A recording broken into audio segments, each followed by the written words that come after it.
Opening statement and take questions from you guys.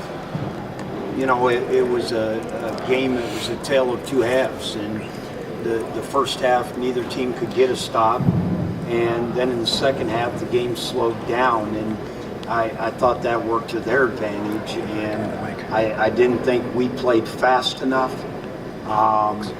and yet you know, some of that was just created by their defense, but we let the game be too slow, and we haven't been doing that, and tonight we did. Coach, how tough it is to play against a team that has three stars like they do, Nunn, Hayes, Walker?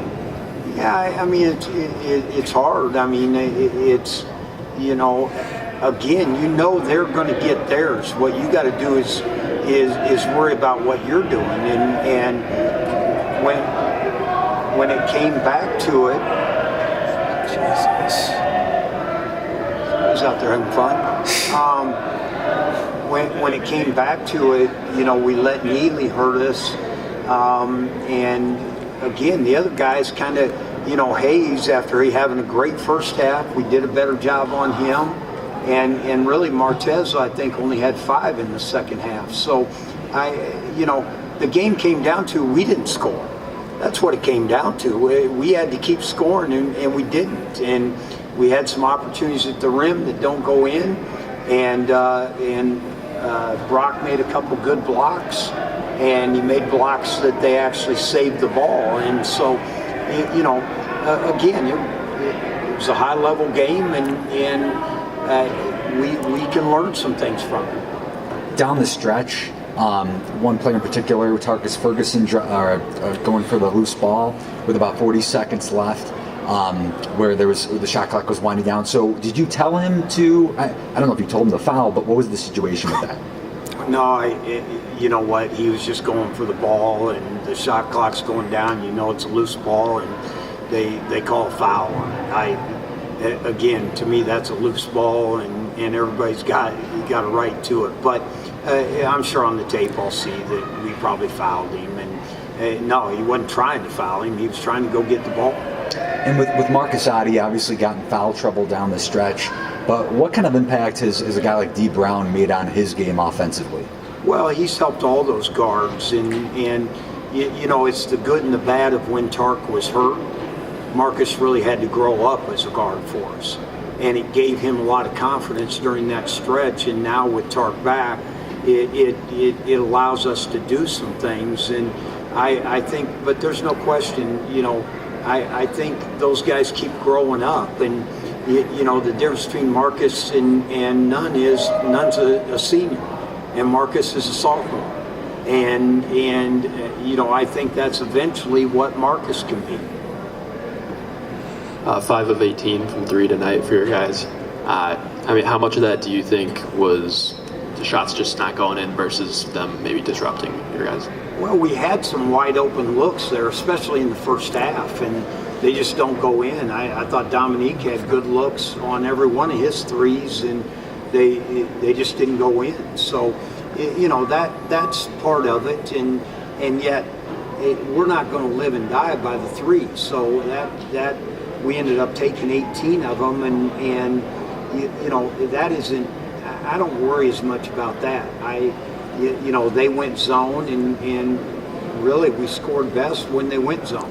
And so I think there's that thought out there. People think, well, we'll go zone, and in the second half, first half we didn't do as good a job. Second half we did a great job, and you know, our efficiency against the zone was really good. Coach, Ty was pretty effective with limited touches. Is that something that you want to do going forward? Maybe get him a little more scoring opportunities on the block? Well, you know, part of that is we got to find him more, and part of it he's got to be more demanding. And you know, there's always that combination of it. And I think at times, you know, we can go into him more, but I also think there's times where he's got to be more demanding and bury that guy and just demand the basketball more too. One more thing about Otte too. Before he got into foul trouble, you were putting him on Kendrick Nunn. So can you just talk about his defense a little bit? Well, he's been doing a great job. He usually gets the other team's best perimeter player every game, and you know he's a tough kid, and he did as good a job.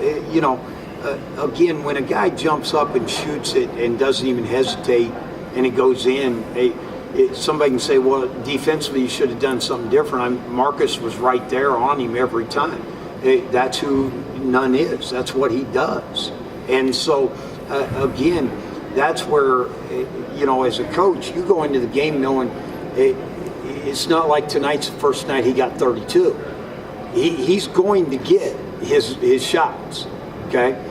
And where we didn't take care of it was when we were getting stops in the second half, we didn't go score and create a lead during that time because that was the difference in the game. And so, you know, but Marcus does a great job defensively, and he got tired, and probably the result of a tough stretch we've got here, and so he'll mature and learn to play through that after a while. So how do you build that offensive confidence down the stretch against tougher teams in the horizon? Well, I think more than anything, and that's where we'll have to go back and see the film and understand.